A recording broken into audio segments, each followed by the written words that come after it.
Hi everybody! Welcome to my Bible reading channel. It is a beautiful summer evening out here on the lake, but a huge section of the lake has been dried up because of the drought we're having around here. So unfortunately, I can't show you the absolute beauty of the lake. See, part of it is just dried up. Well, please pray that we get some rain.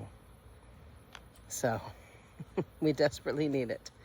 Okay, so if you have your Bibles, let's read today's reading and try to enjoy some beautiful scenery. Today's September 3rd. 1 Chronicles 8:29, 9 through 1. The family of Saul. Jael, the father of Gibeon, lived in the town of Gibeon. His wife's name was Maacah, and his oldest son was named Abdon. Jael's other sons were Zur, Kish, Baal, Ner, Nabib, Gedor, Ahio, Zechariah, and Mikloth, who was the father of Shimeon. And all these families lived near each other in Jerusalem. Ner was the father of Kish. Kish was the father of Saul. Saul was the father of Jonathan, Malchishua, Abnab, and Ishbaal. And Johathan was the father of Meriabal. Meriabal was the father of Micah. Micah was the father of Python. Don't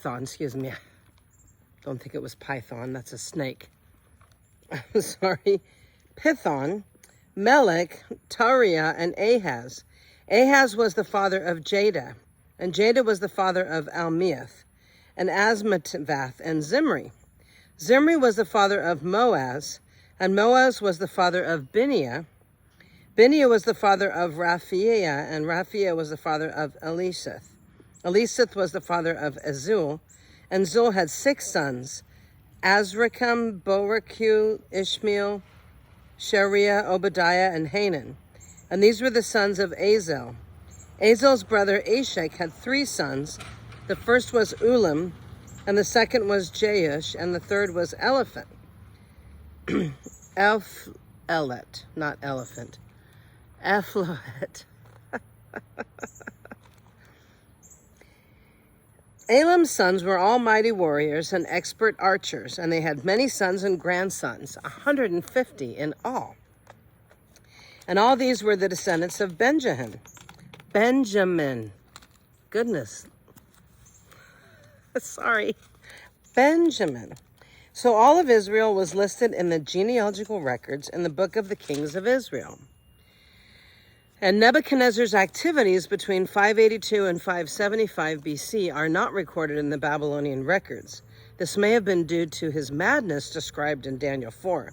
And Nebuchadnezzar would have written this account around 575, describing events beginning around 583 BC. And I was just reminded, the reason I can pronounce Nebuchadnezzar so easily is when I was in one of the many bands that I've been in, because I'm a professional musician. I was in a band called Shadrach, and we talked a lot about Shadrach, Meshach, and Abednego. And I've studied Nebuchadnezzar for a long time. So I can pronounce these names if I study them. So, yeah, that was a lot of fun being in that band. That was quite a good time I had. So, Nebuchadnezzar's dream about a tree, Daniel 4, 1 through 18, 575 BC. King Nebuchadnezzar sent this message to the people of every race and nation and language throughout the world. Peace and prosperity to you. I want you all to know about the miraculous signs and wonders that the Most High God has performed for me. How great are his signs and how powerful his wonders. His kingdom will last forever, and his rule through all the generations. I, Nebuchadnezzar, was living in my palace in comfort and prosperity. But one night I had a dream that frightened me. I saw visions that terrified me as I lay in my bed. So I issued an order calling in all the wise men of Babylon so they could tell me what my dream meant. When all the magicians, enchanters, astrologers, and fortune tellers came in, I told them the dream, but they could not tell me what it meant. At last, Daniel came in before me and I told him my dream. His name was Belshazzar, after my God, and the spirit of the holy gods is in him. I said to him, Belshazzar, chief of the magicians, I know that the spirit of the holy gods is in you, and that no mystery is too great for you to solve. Now tell me what my dream means. It's a beautiful bird. Beautiful. God created all of this, you know. So beautiful. So tell me what my dream means. While I was lying in my bed, this is what I dreamt. I saw a large tree in the middle of the earth. The tree grew very tall and strong, reaching high into the heavens for all the world to see. It had fresh green leaves, and it was loaded with fruit for all to eat. Wild animals lived in its shade, and birds nested in its branches. All the world was fed from this tree. Wow. Sounds wonderful.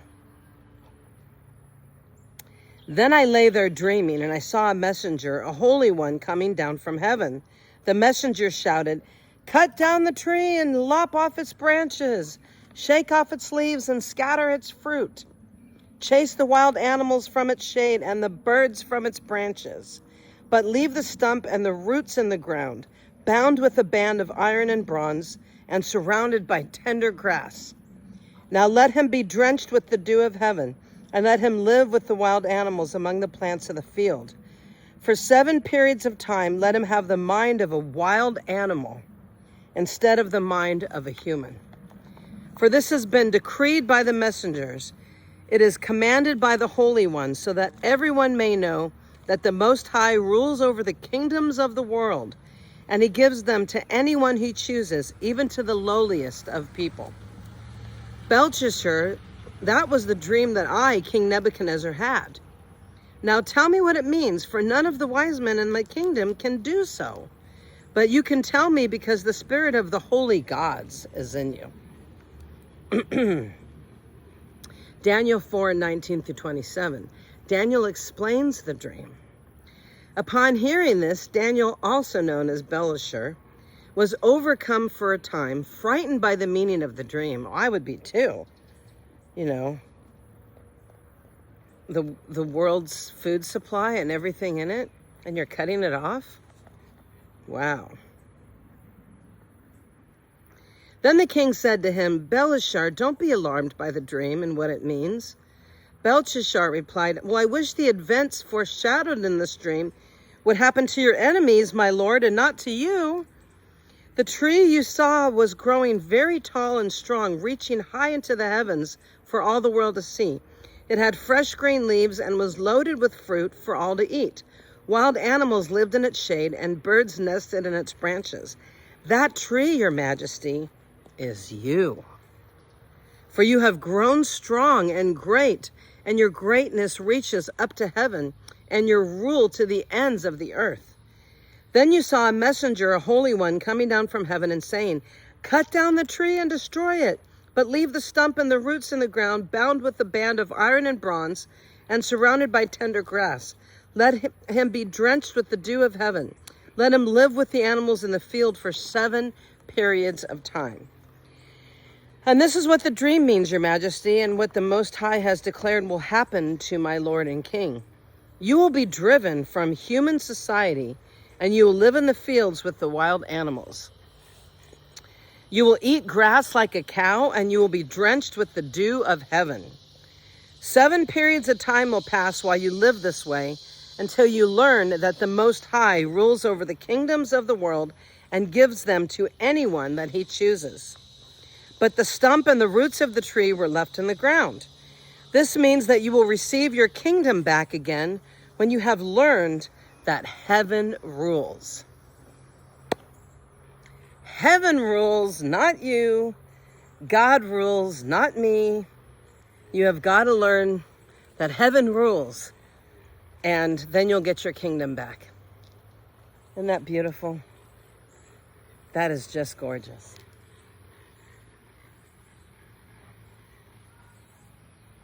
Wow. I love it.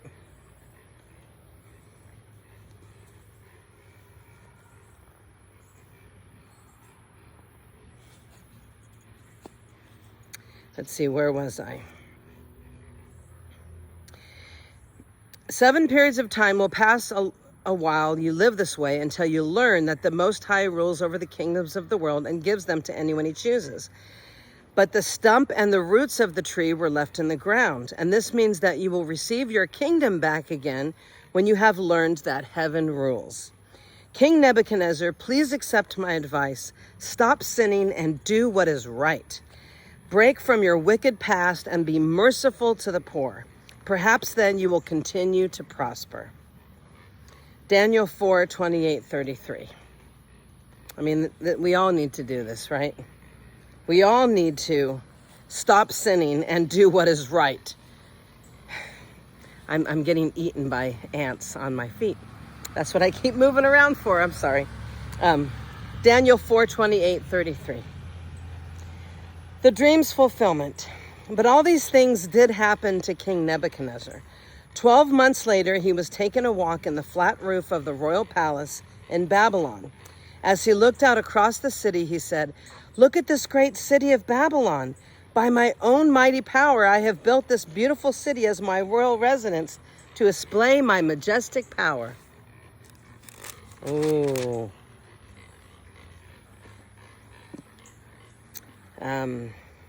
Arrogance, huh?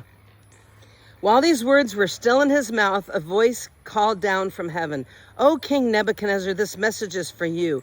You are no longer ruler of this kingdom. You will be driven from human society. You will live in the fields with the wild animals, and you will eat grass like a cow.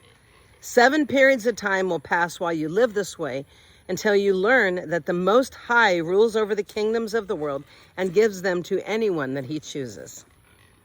That same hour, the judgment was fulfilled, and Nebuchadnezzar was driven from human society. He ate grass like a cow, and he was drenched with the dew of heaven. He lived this way until his hair was as long as eagle's feathers, and his nails were like bird's claws. Oh, that's terrible. Daniel 4:34-37. Nebuchadnezzar praises God. After this time had passed, I, Nebuchadnezzar, looked up to heaven.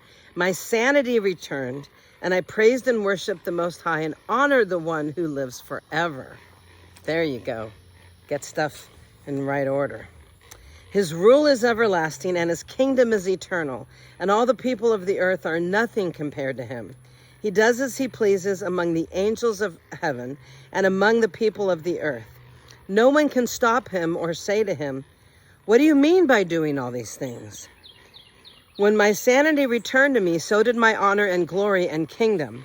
My advisors and nobles sought me out, and I was restored as head of my kingdom, which even greater honor than before. Now I, Nebuchadnezzar, praise and glorify and honor the King of heaven. All his acts are just and true, and he is able to humble the proud. Ezekiel 40:1-4, 573 BC. The new temple area. On April 28th, during the 25th year of our captivity, 14 years after the fall of Jerusalem, the Lord took hold of me. In a vision from God, he took me to the land of Israel and set me down on a very high mountain. From there I could see toward the south what appeared to be a city. As he brought me nearer, I saw a man whose face shone like bronze, standing beside a gateway entrance. He was holding in his hand a linen measuring cord and a measuring rod. He said to me, "Son of man, watch and listen. Pay close attention to everything I show you. You have been brought here so I can show you many things. Then you will return to the people of Israel and tell them everything that you have seen." Ezekiel 45-16. The East Gateway. I could see a wall completely surrounding the temple area. The man took a measuring rod that was 10.5 feet long and measured the wall, and the wall was 10.5 feet thick and 10.5 feet high. Then he went over to the eastern gateway, and he climbed the steps and measured the threshold of the gateway. It was 10.5 feet from front to back. There were guard alcoves on each side built into the gateway passage. Each of these alcoves was 10.5 feet square, with a distance between of 8 3/4 feet along the passage wall. The gateway's inner threshold, which led to the entry room at the inner end of the gateway passage, was 10.5 feet from front to back. He also measured the entry room of the gateway, and it was 14 feet across with supporting columns 3.5 feet thick. This entry room was at the inner end of the gateway structure, facing toward the temple. There were these 3 guard alcoves on each side of the gateway passage. Each had the same measurements, and the dividing walls separating them were also identical.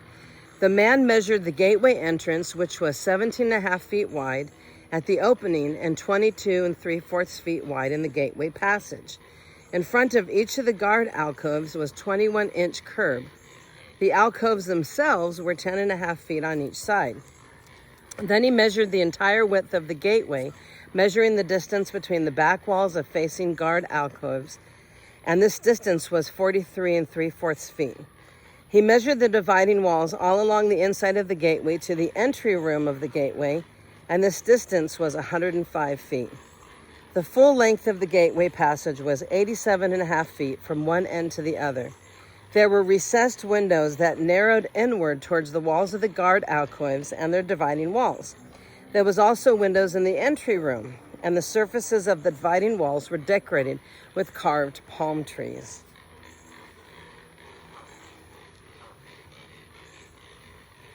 Can you hear those birds? They're so beautiful. I think those are pelicans. Ezekiel 40:17-19, the outer courtyard. Then the man brought me through the gateway into the outer courtyard of the temple. A stone pavement ran along the walls of the courtyard, and 30 rooms were built against the walls, opening into the pavement. This pavement flanked the gates and extended out from the walls into the courtyard, the same distance as the gateway entrance. This was the lower pavement. Then the man measured across the temple's outer courtyard between the outer and inner gateways, and the distance was 175 feet. Ezekiel 40:20-23, the north gateway. The man measured the gateway on the north, just like the one on the east. Here, too, there were 3 guard alcoves on each side with dividing walls and an entry room. All the measurements matched those of the east gateway. The gateway passage was 87.5 feet long, 43 3/4 feet wide between the back walls of the facing guard alcoves. The windows, the entry room, and the palm tree decorations were identical to those in the east gateway. Sounds beautiful. There were 7 steps leading up to the gateway entrance, and the entry room was at the inner gate of the gateway passage. Here on the north side, just on the east, there was another gateway leading to the temple's inner courtyard, directly opposite this outer gateway. The distance between the 2 gateways was 175 feet. Sorry, the bugs are starting to get me. Ezekiel 40:24-27, the south gateway. Then the man took me around to the south gateway and measured its various parts, and they were exactly the same as in the others.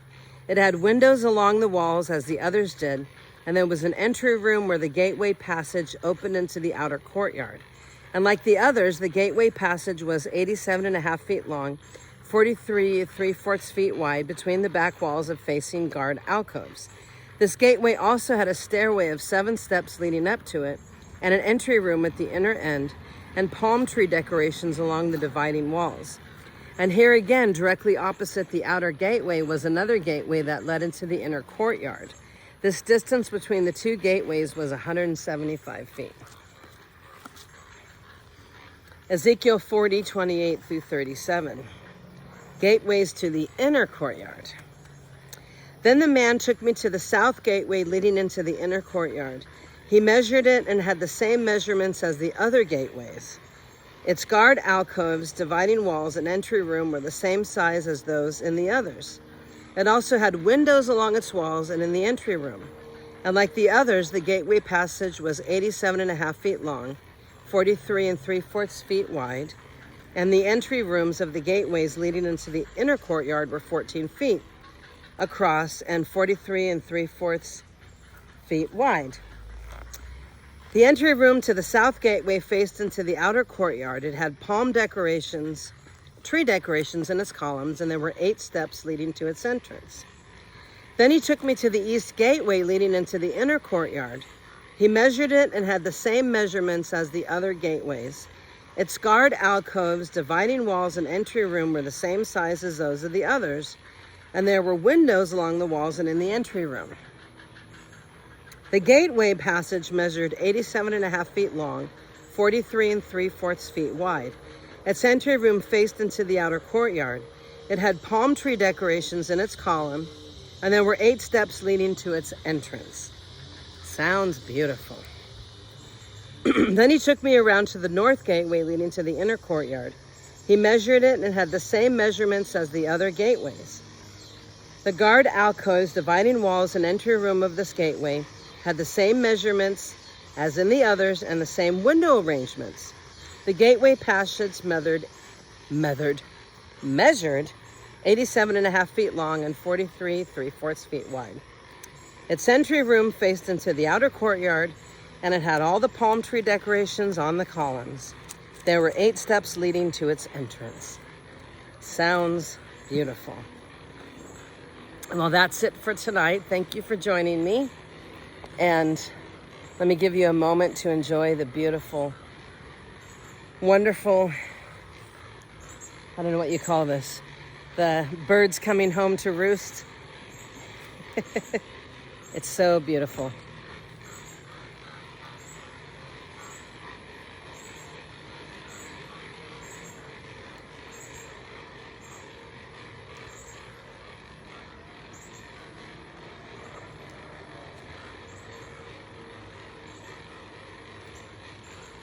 Well, God bless you and thank you for being here.